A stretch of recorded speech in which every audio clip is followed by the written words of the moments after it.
Let you know when we're here. Okay.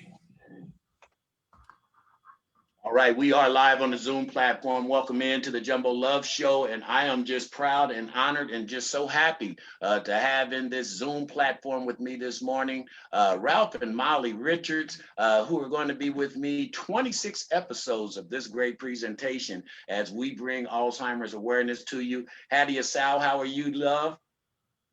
Sophia, doctor. I'm great. Let me give that doctor some. How you doing, Dr. Wang? Hey, good to see you. Good morning. Absolutely. What I want to do before we start talking to Ralph, Mollie, Dr. Wang, and Hadya is just say how excited I am at RadioNext.tv to be able to host a series of informative information segments to let people know, especially people of color, about what we can do to start preventing Alzheimer's disease, some of the things you need to know as far as resources and help, ways that we can help contribute. Everybody who is watching this episode is going to deal with Alzheimer's disease in their lifetime, and I'm making that assessment. But first of all, Ralph and Mollie, I'm gonna start with you guys before we introduce your guests. How are you? We're doing great. We're doing great, AC. Great. Good seeing you this morning. Yes, yes. And I so, don't know if you've been listening. Have you been listening? Have you been listening this morning? yes, As yes. Matter of fact, it's been absolutely great. I don't know if Has the big boy been putting it down this morning? Yes. Well, we've been absolutely. hearing you all morning. Yes, we're Absolutely. very, very excited. And we're extremely excited about this series. And one of the things, you and I talked about and is about a survey. We know the things that we want to present to your audience, but we really want to know what they want to hear so that we can make sure our programs meet their needs. And I don't know how the survey is going to be distributed. Can you give us some insight on that and how people can access that survey? What we've been doing now is I actually put one out on the social media site yesterday, along with the information for the September 25th forum. But what I want to do, and we've been discussing that, is just start building this network of individuals. We've got 5 people right now. And if we all share that and then let people know who share that, it's kind of like spreading like the coronavirus, if I can be pun intended. We just have to be really, really conscientious about feeding the information to the populations, the churches. We need to be over at the community centers and these nonprofit organizations who are helping low-income people. That's the audience who really needs this message. So this seed is being planted today with that intention in mind. Okay, and I want to encourage people to look up that survey and fill it in and submit it. Just a little bit about myself. I'm a retired occupational therapist. I've been a part of community education for over 20 years, most of it through the Alzheimer's Association. And currently I'm a member of the board of directors of the local Indiana chapter of the Alzheimer's Association, and also a member of the Indiana University Alzheimer's Disease Center Community Advisory Board. And so I'm very, very entrenched into the Alzheimer's community because I've also had family members that have been impacted. So I know how important this is. But just to let you know, some of the things that some of the types of speakers that we want to be bringing to you over these next 26 weeks, we're going to have physicians. We have Dr. Wang, but we have other physicians that we can bring in. We want to bring in caregivers so you can hear firsthand what their experience is like in caring for someone with dementia, and also educators. We're going to talk about the importance of early childhood education and reducing the risk of Alzheimer's. So we're going to have teachers, we're going to have elder law attorneys so that some of your questions about what you need to do and what you need to have in place can be addressed. We're going to have estate planning attorneys that can come on and talk about how to plan for that future. We're going to have nutritionists so we can talk about what can we do to keep ourselves healthy to reduce our risk. Psychiatrists are going to be here to help us with some of our emotional problems. Researchers are going to talk about that. We're going to have geneticists to help us understand a little bit about what some of our risks, but that's just a little bit about some of the speakers that we can bring on to this platform. Thank you, HB, for allowing us to be here. I'm just smiling because when we were trying to come up with a name and then I said understanding Alzheimer's A to Z, I just threw it out there and we kept coming up with other names, but truly what you just mentioned, we need from A to Z, understand 26 weeks, which kind of coincides emphasize with the alphabet. So Right. I'm just so honored to have you. Ralph, lay it down, big fella. Okay, thank you very much. Let me say, first of all, HB, it is an honor to be part of the partnership with you. And we here at the Alzheimer's Association and the Indiana Alzheimer's Disease and Research Center are very, very pleased. You are my partner, HB, but my partner to the left of me is a greater partner, as you can imagine. I did marry up, as Yes, we you did. discussed. But anyway, everybody, well, most people, the last time we were on, that know a little bit about me, my passion is strictly reaching out to the African American community, those who are underserved, those who are disenfranchised.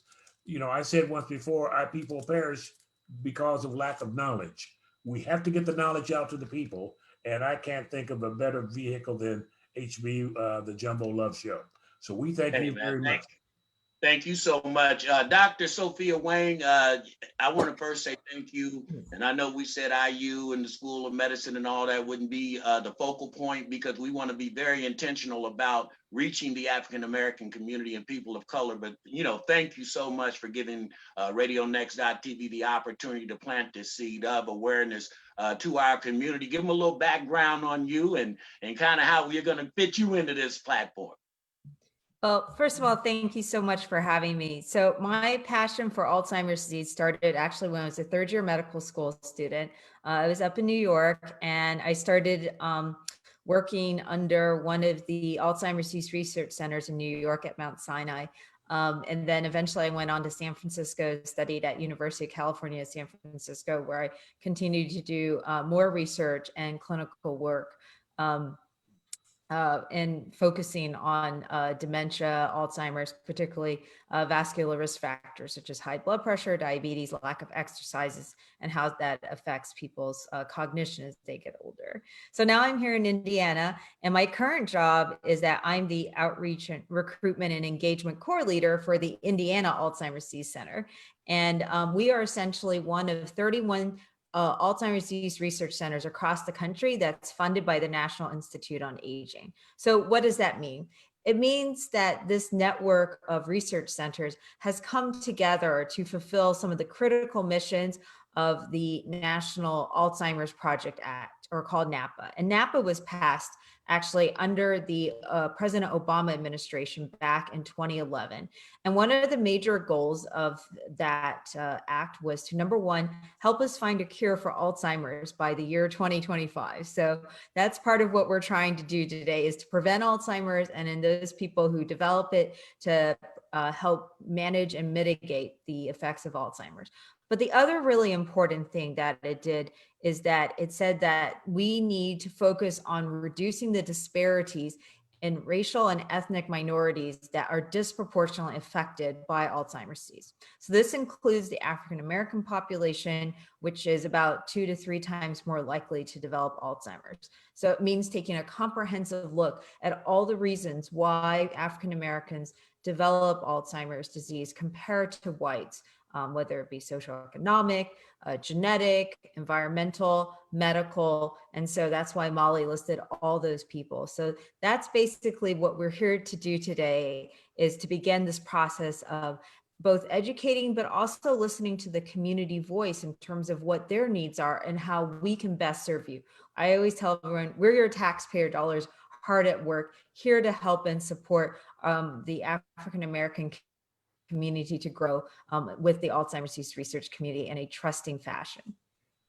I'm loving it. Bring that science to the table so we can understand it and sip on it a little bit instead of get it crammed down our throat. Hadia So, how are you, my sister? I am not, you know, I'm so honored to meet you because I've heard so much about you and leading up for the last 3 months as we were preparing for this, and the volume of what you're doing in our community is loud and clear. And thank you for being in. Introduce yourself, please, my sister. You took the words right out of my mouth. I'm honored to be here. I'm honored to meet you. Your energy is just infectious. And I know that people tune in because of HB and they want to hear you. And this information is so important. So I'm just grateful to have the opportunity to share it. My name is Hadia So, and I am the Senior Program Manager at the Alzheimer's Association. I've been here for about a year now, and I transitioned into this I will say, as HB mentioned, I've been doing work in our community since I started doing work right out of college. It's really important to me that our community, our Black and Brown communities, get the information that we need to take care of ourselves, especially with diseases like Alzheimer's, because we're typically the highest risk. We're at the highest risk and people don't even know. And, we hear all the time, Black don't crack, but we do get sick. And it's really important that we know how to take care of ourselves. And so my work at the Alzheimer's is to make sure that people know what Alzheimer's is, and how they can find resources. A lot of the time, these resources are free and we don't even know it. So I'm really excited to be here. And as we keep talking, I'm going to share some of the information about what it is and how you can get help and care. I love when you mention the fact that we have so many resources available. And in my journey, going on 10 years of just doing this all community all the time platform, it amazed me of how many resources are available. But guess what? We just don't fill it to the people who need it the most. And when we started talking about this, and I actually met Ralph and Mollie 4 years ago on another show at my broadcast, and I was sitting over in the booth producing the show, and I wanted to jump in so bad and say, these people are talking about what I'm talking about. Ralph and Mollie, you've been working in this field over 20 years, correct? That's Correct. right. Yeah. When did the light come on that, wow, we have a lot of things that we can share with our people with these discrepancies of people of color? How do we start linking this together to get this seed here right now? When did that light turn on? I think Ralph can talk Yeah. about in Rochester, Yeah, New it's- York. It started, to be exact, we've been doing this for about a quarter of a century, 25 years. We've been doing what we're doing. And Mollie and I have been presenting around different venues, primarily in the faith-based community. But of course, anywhere people will listen, we will share the story about Alzheimer's. I think it first touched me when a friend of mine, who was a very prominent physician, called me one day and he said, I've been diagnosed with a memory disorder, and would you be my advocate? And I said, what does that look like? He said, I'd like you to come with me in my doctor's appointments and so forth. 2 minutes later, he was in my driveway. And that told me right away that here's a man that knew what to do very early in the stages. He prepared for what was ultimately to come. And it taught me also how little I knew about Alzheimer's and why it was important for me to learn as much. And this journey has been amazing because I understand that so many people they were just like me when I first started. No knowledge, no information about this at all. So I've been doing presentations such as Mollie and I both, 10 warning signs of Alzheimer's, in which we're going to present on this show also. The education program is to help people to recognize common signs of the disease and know what to watch for with themselves and others. It typically explores age-related changes and offers tips on how to approach someone with memory concerns. It means programs like understanding Alzheimer's and dementia. It's basic understanding of Alzheimer's and dementia to provide a general overview for people who are facing diagnosis, and also discriminating the difference between Alzheimer's and dementia. Also effective communication strategies, how to communicate with people with Alzheimer's. Many things we have to share with you in the weeks to come. Yeah, and I just want to touch a little bit, HB, on our friend in Rochester, because I just want to touch on families, because I've had a couple of discussions this week with people that are dealing with Alzheimer's disease and the struggles with family members. And so this particular person did have family members, but they did not know how to become involved. And that's why he reached out to Ralph. And so we were able to follow him from living at home to going to independent living, to assisted living, to nursing home, on through to when he finally did pass on. And we connected with the family, but we had to do a lot of the legwork ourselves because the families weren't able to. So I just want to encourage people as family members, not everybody in your family is going to be on the same page with you. And that's normal for that to happen, but do not be discouraged. Many times what I find out when you start dealing with neurological diseases and disorders, most people are either in denial Yes. or fearful of what they have to, to face coming up. Dr. Sophia, let me ask you, because from the data-driven side of the science of it, we should now, I think, and I always say, let's make lemonade out of the lemons. Right now, we've got the discrepancy on our television every day about science versus opinion. And the data that you guys have from the early diagnosis, early treatment, some of the things that we can do to try to prevent it, let's piggyback and jump on it so now people can start understanding the science of what you guys are doing. So when this community hears it, we can learn how to parlay it, much like Hadya is going to tell us. How do we explain this to our people? But it's driven by your data. How do we do this? Well, I think first of all, I think it's important to distinguish between what we call fact and opinion. So what scientists do is they collect data and then they interpret it. That interpretation will drive an opinion, but it has to be a data-informed opinion. So that's a little bit different than just going and just saying, oh, I like chocolate ice cream because I like chocolate ice cream. That's an opinion. But the other key thing is that what makes an opinion, or quote, an opinion by scientists different from just an opinion about whether I like chocolate ice cream, is that we have to be willing to change that opinion in the light of new information. So we don't just change our opinion because we happen to see a new flavor come up. We have to actually look at it, and we have to change it for a reason. And then I think the last thing that no one ever really talks about is that no data collection is perfect. Every piece of data that people collect, whether it's scientists or that, there's strengths and weaknesses. So when we make our decision, we make it knowing that there's strengths and that there's weaknesses, and that we are willing to change that if someone collects new data and shows something different. So what we do at the end of the day, and this is what's really crucial for science, is that we look at consistency. We want to see, like if you think there's an elephant in the room, right? And we're all wearing blindfolds, somebody comes along and touches and thinks that might be an elephant, and somebody else, touches an airplane and thinks it has to be an elephant. A lot of different people have to come together, and they have to all, eventually agree. We can never take off our blindfolds. That's a tricky part about science, right? We never really quite know the truth. We only can make our best guess. And then with lots of different evidence, we're going to show that this is an elephant. And that's the best way I can describe it, is that we can never actually prove something so much as we prove that it's not something. And so what all that means is that you have to have an opinion, but be willing to change it if there's good data that says you should change that. And that's, I think, the big difference between just having this is where Hadya comes in, because that's the stuff I'm talking about. Most of the people are, they'll go tune deaf to that. And so Hadya, this is where that comes in, this cross-pollination between this science that we have now to show some of the things that we can do from the preventive side, some of the areas of resources. Your role is as the messenger is crucial. Have a couple of questions for you. You look a little bit younger than Ralph, Mollie, and myself. I was affected by Alzheimer's because my grandfather, when I was 5 years old, back in that day, we called it senile or all other kind of dementia. It had different terms, but it wasn't pinpointed like it is now.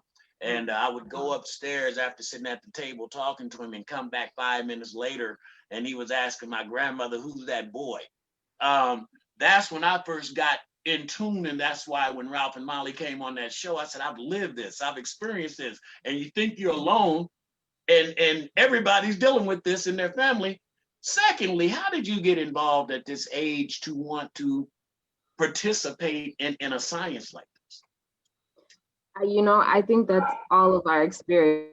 I'll sit back, those of us who have experienced it, and say, I remember seeing my aunt or my grandmother or my great-grandmother, and remembering for me when I was so young and seeing my great-grandmother, ask me these questions or say these things to me that I knew something wasn't right, but I didn't know what.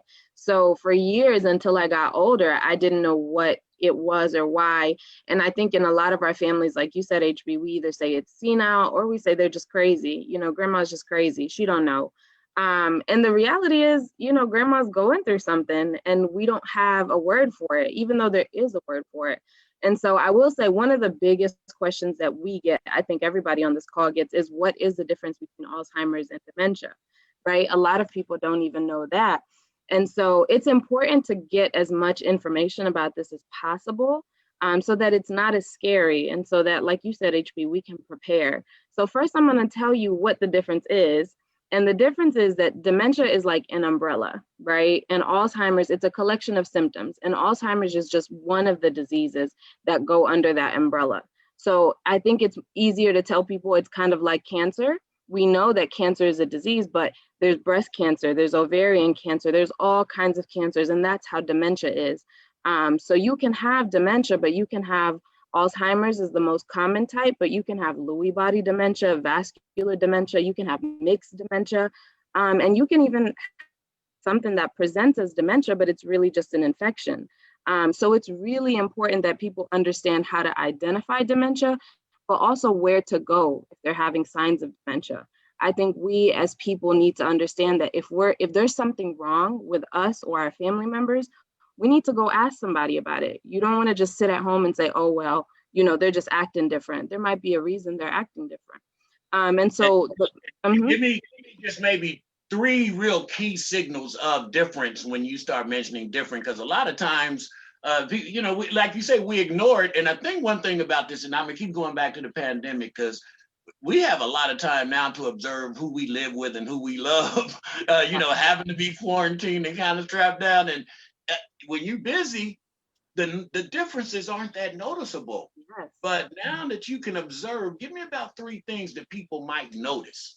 Yes. Okay. So the biggest thing about dementia is it's something that interferes with your activities of daily living.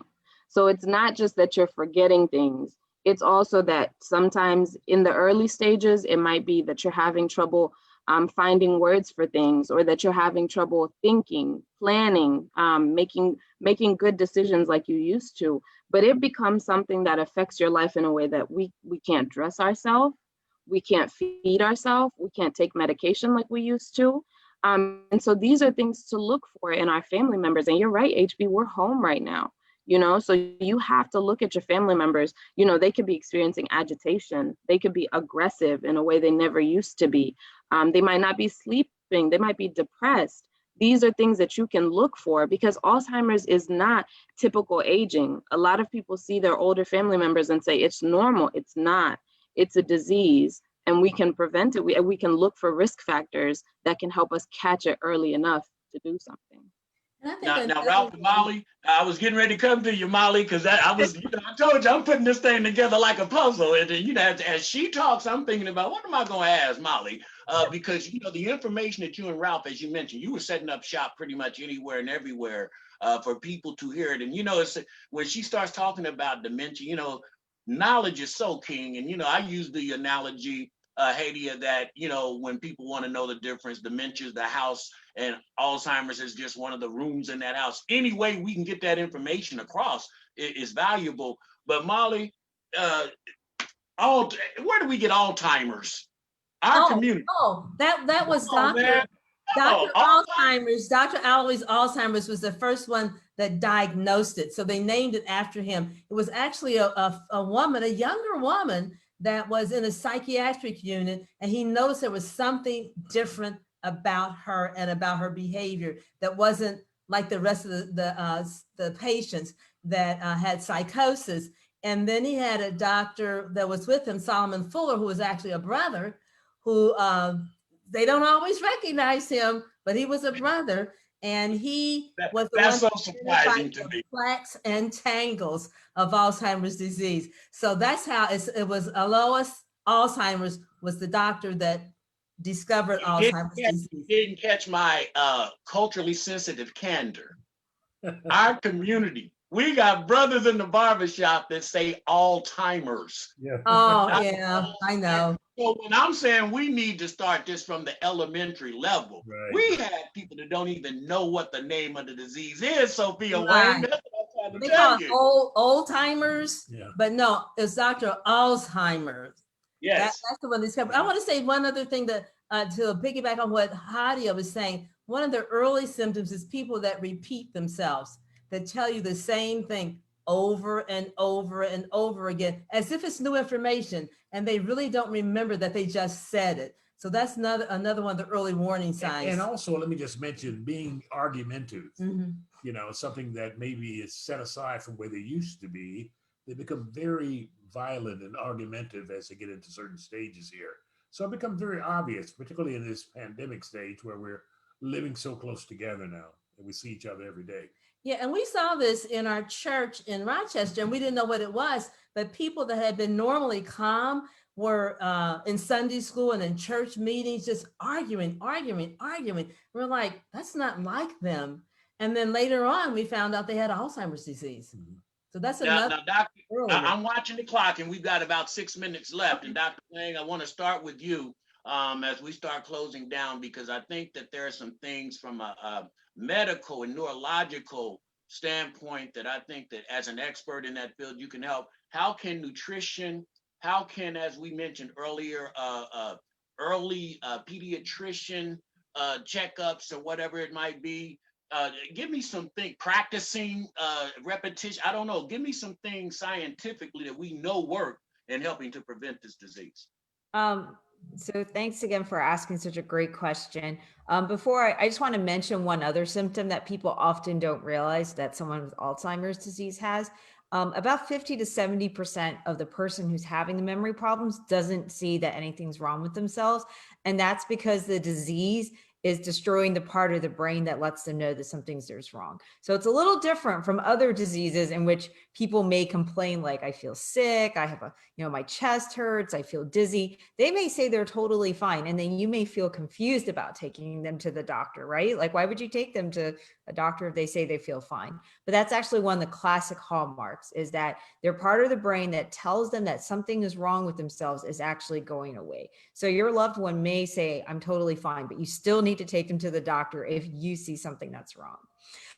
So what is the evidence for what we can do to prevent Alzheimer's, even help slow the progression of those who have Alzheimer's disease and other dementia? So the biggest one is actually physical exercise. So aerobic physical activity. So that is basically being active enough so that way you can talk but not sing. That's the definition of aerobic exercise.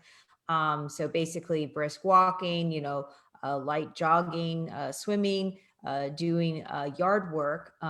So that's actually has the strongest evidence. We also know doing cognitively stimulating activities is important. So doing something that makes your brain challenge. So people are like, if I do crosswords, is that helpful? I'm like, yeah, if it gets your brain to have to stretch a little. If you're just doing it so quickly, it comes like second nature. That's not cognitively stimulating. You got to push yourself. Some people learn like Ralph getting his camera set up. Play a musical instrument.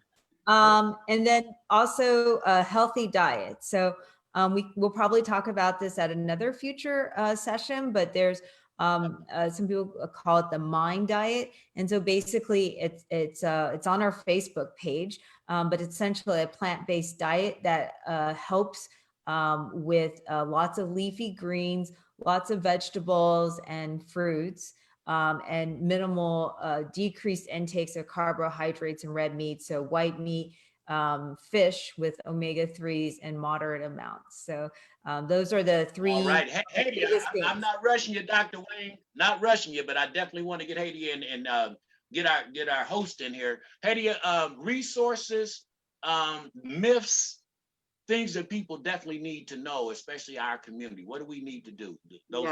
Most importantly, I need everybody to know there's a helpline that is 24/7. And when I say that, I mean all day, every day. You can't call me at 3 a.m, but there is somebody that you can call if you have questions. And the number for that is 800-272-3900. They can answer even the most basic questions all the way down to information you need for your family. I also want to tell you we have education programs and support groups that Ralph mentioned, like the 10 warning signs, and we'll be talking more about them on this show, but you can come on our website too to see what those are about. And then the Community Resource Finder, you type in alz.org/CRF, you put in your zip code and you find information that you need. And lastly, we have volunteer opportunities. I say this to y'all because we need more people who look like us to give this information to people who look like us. So when I say that, I really mean it. I want you to call me so I can have you doing the amazing work Ralph and Mollie are doing. Thank you for having me on. This has been such a great segment. Ralph and Molly, we ready to close it. See, that was quick. That was easy. You didn't get sleep or nothing, man. I told you we was going to make this happen. Before I can let you guys close it out, the IU School of Medicine, Indiana Alzheimer's Disease Research Center will be presenting the 14th annual Martin Family Alzheimer's Disease Caregiver Symposium that is going to be taking place on September the 25th. 10 a.m. to 2 p.m. and you can register, and it's going to be people just like us talking about Alzheimer's again. Ralph and Molly, first day up, what do you think? I think it went great. Yeah. And that symposium on the 25th is free. It is free. Absolutely. It's open to anybody. And our speakers are people of color, and we'll be talking about health disparities. Ralph, what you got to say, big guy? Right. You know, there's so many things we want to share, but we don't want to share it all in one day. So every other Saturday, we'll be coming before you and giving you something new and different, and something you'll walk away with something and you'll say, I didn't know that. We want you to feel good about what you're doing. We many times take ourselves to the woodshed because of something we're doing or we think we're not doing. We're going to make your life a little comfortable for you. Yeah, do that survey. So we talk about what you want. I am super excited, and thank you again, Dr. Wang, for believing that we can carry this message out. Hadya So this is just the beginning, my sister. We can ready to make it work and get all this awareness out here to our community. And Ralph and Molly, love you. You know I'm gonna be calling you later on. All right. All right. And if you don't have anything to do, Hadya, you want to learn the big boy style, go to the Cool Groove side and listen to some of this good music. Dr. Wang, I know you know what's happening. So we'll see you guys. Have a great weekend.